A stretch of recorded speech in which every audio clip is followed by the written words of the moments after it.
嚟到高雄快閃3日2夜嘅下集，我哋食咗好多文青打卡必去嘅地方，亦都食咗一餐非常豐富嘅 fine dining。第二日嘅朝頭早，我哋嚟到呢一間咖啡覺醒嗰度飲咗個啡，食咗個 cake。佢好近我哋嘅酒店嘅，咁所以我哋第一站就嚟到呢一度。呢一度地方好大，我哋嚟到嘅時候其實已經坐滿咗人，講緊應該大概11點鐘左右。我哋嗌咗一個夏威夷撻，可能係全個 trip 裏邊最好食嘅夏威夷撻。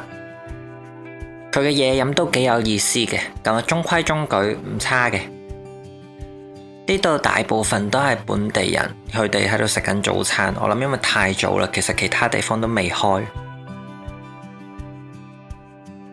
之後我哋嚟到呢一間講鴨子上桌，係一間專食鴨肉嘅一間飯店，咁都好多人推介嘅，咁所以我哋最後就揀咗呢一間。佢有上下2層嘅，咁要喺下邊嗰度嗌完之後再上樓上食。我哋嗌咗一份經典嘅鴨肉飯，佢嘅鴨肉呢係好嫩滑嘅，應該係用當地嘅鴨啦。咁佢嘅溏心蛋係非常之好食嘅，咁如果嚟到一定要試下佢嘅溏心蛋。我哋就會建議一定要嗌雙倍鴨肉，啖啖都係肉，非常好食。食完鴨肉沿路，我哋經過咗一間牛角包，見到好似好靚好出名，咁我哋就去咗食。佢嘅牛角包呢，你見到係一絲絲嘅撕開嘅時候呢，覺得一層一層好明顯係好蓬鬆。我嗌咗一個完美嘅牛角包，佢外表係脆嘅，裏邊係啖啖好甜好香嘅牛油味。如果大家嚟到嘅話，我都好推介大家去試下嘅。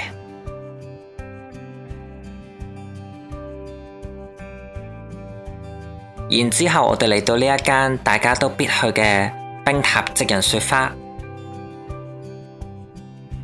呢一度啲店員都幾超嘅，佢哋仲有一部機械人係幫手去送啲雪花冰嘅，但係其實地方就唔係好大嘅啫。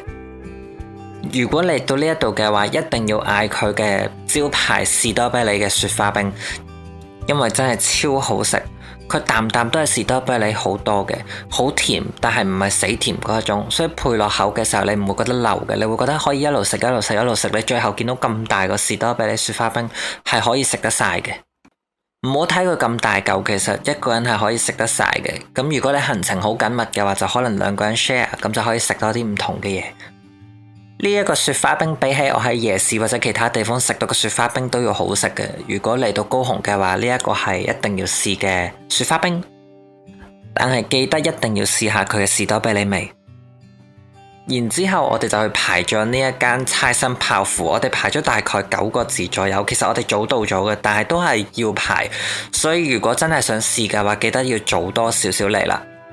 我平時好少會特登去食泡芙，因為食親都麻麻地，唔係特別好食。有人話呢一間猜心泡芙係一個改變人生嘅泡芙，咁所以我哋特登慕名而嚟，排咗咁耐，食落口係真係唔一樣嘅。佢比較似脆口好脆口嘅餅乾，但係佢又真係一個泡芙，裏面幾黏，好甜好香。如果你同我一樣都係唔中意食泡芙嘅話，可以嚟試下呢一間。佢轉個角仲可以賣手信嘅，不過就唔多款式。行多2步仲有一間吳記餅店，不過佢就因為裝修關係，所以就影唔到。但我哋有買啲手信翻去嘅，係非常之好食嘅綠豆椪。呢一間 coffee shop 係我哋當初冇 book mark 到，係經過見到好多人同埋好靚，所以特登走入去試下嘅。意外嘅係，我認為佢係成個高雄 trip 裏邊食過最好食嘅一個 cake 啦。呢一度嘅裝修啦，同埋氣氛都好好。如果你只係想喺度休息一下打個卡嘅話呢，你唔可以錯過佢嘅。我哋逗留咗喺呢一度小時間嘅，咁但係 keep 住都會見到有條人龍喺度一路排隊一路排隊，啲人係唔會走嘅，keep 住喺度嗌緊啲 cake。你見到係每一個都係非常精緻同好打卡嘅。佢唔係嗰一種淨係外表好睇嘅 cake 嚟，佢真係好食嘅。可惜嘅係我哋行程太緊密啦，我哋只能夠嗌到2個 cake。如果唔係嘅話，我會想試多啲佢哋唔同嘅口味。佢係嗰一種真係有認真去調配份量同配方嘅 cake 嚟嘅，佢唔會令到你食完最後得個漏字嘅，反而咧你食完你都會仲覺得仲可以嗌多2個。臨走前我哋都買咗啲手信，係嗰個蛋白餅，咁蛋白餅都係好好食嘅。呢一間我會非常推介。行多一陣就會嚟到呢間小豬貝貝，如果你中意食肉鬆嘅話呢，你買就冇錯噶啦。嚟到呢一晚嘅尾聲呢，我哋嚟到咗呢一間期待已久嘅 fine dining。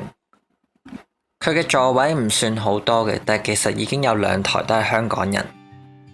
佢係有米芝蓮星級噶啦，然之後佢嘅服務啦、環境裝修啦，全部都好一流。我哋影咗啲菜單，咁但係同我哋之前去做 research 嘅時候嘅菜單係唔一樣嘅，因為佢換咗。咁如果大家嚟食嘅話，可能佢已經有換咗另一款菜單啦。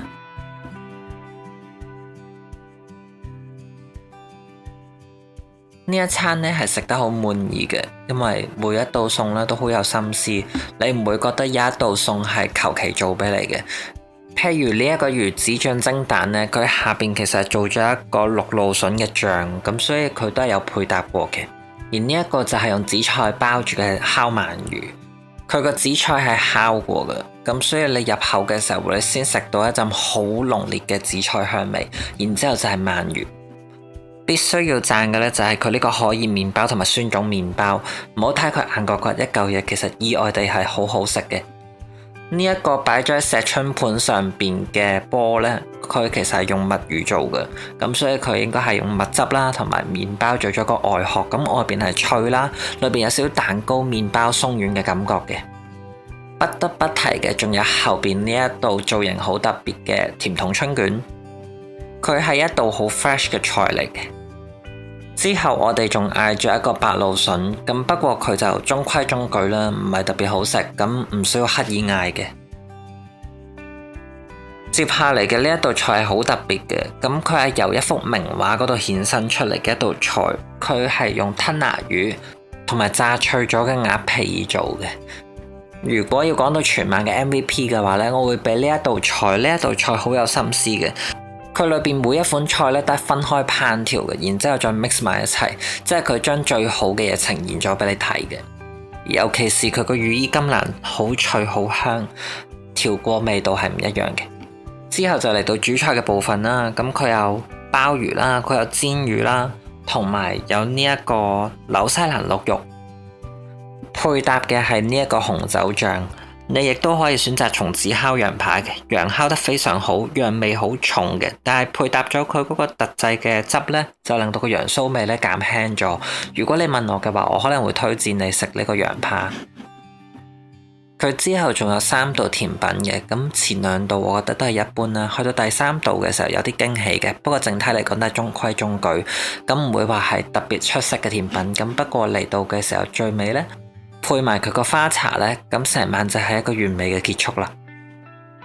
最後就係嚟到呢一個不老松度按下腳。你話佢性價比係咪好高？佢又唔算嘅。咁但係如果你話乾淨、舒服、企理嘅話呢，呢一度呢可能會係最好嘅選擇嚟嘅。尤其是不老松呢一班師傅呢，佢哋唔係好中意講嘢同傾偈嘅，咁所以你成件事都好舒服，你係可以瞓得着嘅。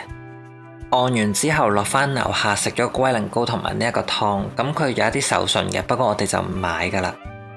佢係一啲 mix 好咗嘅茶包嚟嘅，咁係中藥成分嘅。咁如果你有需要，可以自己試下揀下適合自己嘅。就喺我哋呢一間不老松嘅隔籬，就有一間好熱鬧嘅一間燒烤店。不過由於已經太夜同埋已經食飽咗咧，咁最後我哋係冇入去嘅。咁我咧就淨係外賣咗一個花枝丸，咁就走咗噶啦。但其實咧嗰一度係好有氣氛，好熱鬧，同埋地方好大嘅。你話係咪好好食呢？就唔係，但係如果一班朋友坐喺嗰度感受下氣氛係唔錯。第3日嘅朝早，我哋嚟到呢一間鶴茶樓，我嗌咗一個鶴頂紅茶，微糖嘅，嗰個紅茶底係好香嘅。咁大大杯都係35蚊台幣嘅啫，咁講緊10蚊杯都唔使，咁係好平嘅。飲完茶咧就嚟咗呢一度排厚德福，咁我哋係10:09就開始排噶啦，排咗好耐隊，終於都入到去食。呢一度最出名嘅就一定係佢嘅餡餅同埋蟹黃湯包。不過我估咧就因為佢人流真係太多嘅關係咧，所以上碟嘅時候咧其實係微溫嘅啫，佢係唔熱嘅。餡餅咧我建議嗌一個就夠，大家一齊試下。咁不過佢嘅蟹黃湯包呢，我都係推薦嘅，我都覺得唔錯，好食嘅。你話佢係咪特別好食？佢唔係嘅，但係其實佢只係84蚊台幣就有8粒噶啦，咁所以佢性價比好高。反而呢一度我最推介嘅會係呢一個烙餅，咁佢有分甜嘅同鹹嘅，我嗌咗個鹹嘅，咁但我相信甜鹹都係好好食嘅。